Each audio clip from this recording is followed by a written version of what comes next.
Some motorcycles age like fine wine. These ones didn't. Once praised for their style, reliability, or beginner-friendly charm, these five Japanese bikes have fallen hard, plummeting in value, stuck with outdated tech, and leaving owners full of regret. If you're thinking about buying one, this might change your mind. Let's break down the bikes that look good on paper but fail on the road and in your wallet.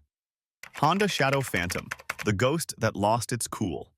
Let's start with a cruiser that once had real cool factor, the Honda Shadow Phantom. Around the early 2010s, this bike was a star. It had a dark, blacked-out style with a clean, old-school look. Riders loved its simple gauges, low seat, and classic bobber feel. It looked tough, quiet, and stylish. But now, it's a ghost of its former self. Underneath all that matte black paint is a 745 cubic centimeter V-twin engine that makes about 44 horsepower. Even when it was new, it wasn't fast. These days, it feels like it's always tired, like the bike is struggling to keep up with traffic, let alone newer cruisers. The initial thrill of its aesthetic quickly fades when faced with its lackluster performance on open roads. It weighs around 550 pounds, not bad for a cruiser, but the suspension and brakes feel really outdated. The front fork and rear shocks are soft and simple. They work, but they don't give you much control. And the brakes? Just one disc in the front and one in the back. Many new bikes have advanced braking systems, but the Phantom often doesn't even come with ABS. This outdated braking technology is a serious concern for safety-conscious riders. The ride comfort also suffers with an unrefined feel that transmits too many road imperfections to the rider. Longer journeys become a chore rather than a pleasure. And here's the kicker. This bike still sells new for around $8,000, but used models? They've crashed in value. Many owners can't even sell a clean, low-mileage Phantom for more than $3,500. Why? Because newer bikes from companies like Benelli offer better features at a lower price. Even hardcore Honda fans are admitting that the Shadow Phantom is stuck in the past. It looks good parked, but on the road, it just doesn't compete. Yamaha V-Star 250, the tiny cruiser that can't keep up. Next, we have a bike that was once a great beginner choice, the Yamaha V-Star 250. It was light, easy to ride, and had that classic cruiser look without the scary size or sound.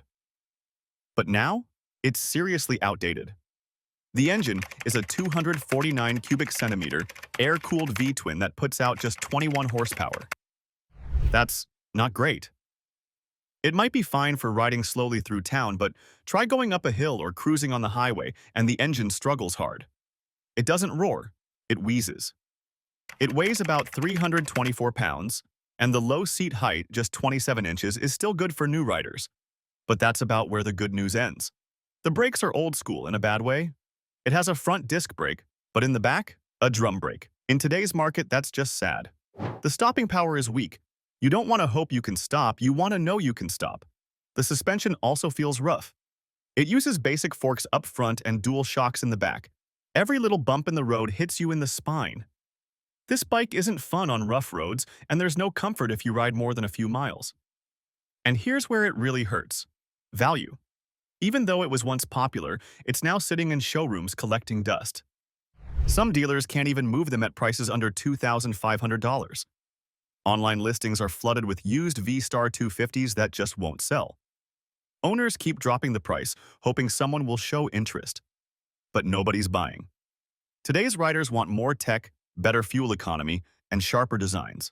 The V-Star 250 delivers none of that. It's just too basic, too slow, and too outdated. It's like trying to sell a flip phone in the age of smartphones. Honda CB1100, a classic that costs too much. Now let's talk about a bike that was supposed to be a beautiful blast from the past, the Honda CB1100.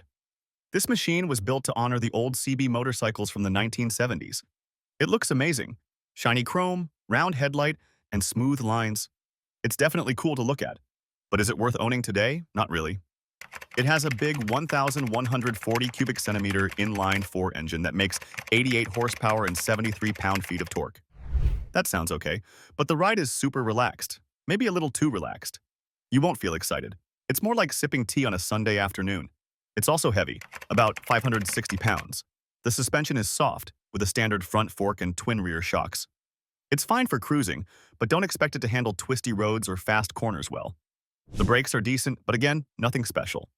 Here's the real problem. It doesn't have any modern tech, no ride modes, no digital screen, no phone connection, just old-fashioned dials. It's meant to feel retro, but now it just feels out of date. And the price? New models were close to $12,000. That's a lot for something that doesn't offer new features. The CB1100 has now been discontinued, and dealerships still have leftover bikes that nobody wants. Even used models are selling for under $6,000, and they're still hard to move.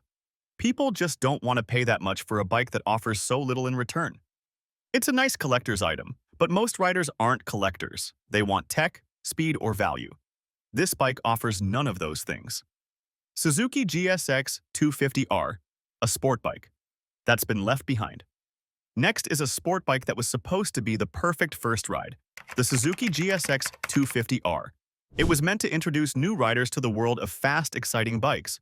But here's the truth. It's boring. It has a 248 cubic centimeter twin-cylinder engine that makes just 25 horsepower. 10 years ago, that was okay. Now, it's way too slow. Especially when bikes like the Kawasaki Ninja 400 or Yamaha R3 offer way more performance for just a little more money. It weighs about 392 pounds, which is light, but it doesn't have any high-tech features to make it feel modern. The brakes are basic, just a single disc in the front and another in the rear. No fancy ABS or cornering systems.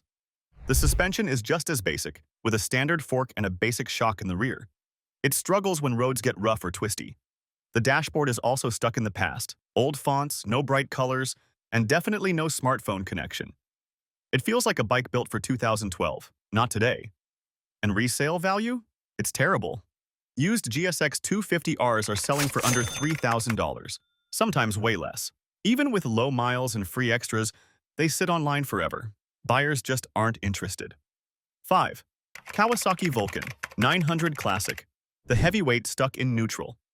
Last, we have a cruiser that once seemed like the perfect blend of muscle and value. The Kawasaki Vulcan 900 Classic. It packs a 903 cubic centimeter V-twin engine that makes around 50 horsepower and 58 pound-feet of torque. On paper, that sounds respectable. But in practice, it feels sluggish. This bike weighs almost 650 pounds, and it shows. Acceleration is soft, handling is heavy. And passing power? Forget it. The tech situation is equally disappointing. There are no ride modes, no smartphone integration, no modern dash, just old-school analog gauges and a fuel warning light. The suspension is basic, and the brakes, often missing ABS, feel mushy and underwhelming, especially at highway speeds. It was once a popular mid-size cruiser. Now it's just outdated. The price tag? Still close to $9,000 new. But the used market is rough. Many owners struggle to sell clean examples for more than $4,000, and the listings are endless. The Vulcan 900 isn't a bad motorcycle, it's just a forgotten one, left behind by changing expectations and better competition.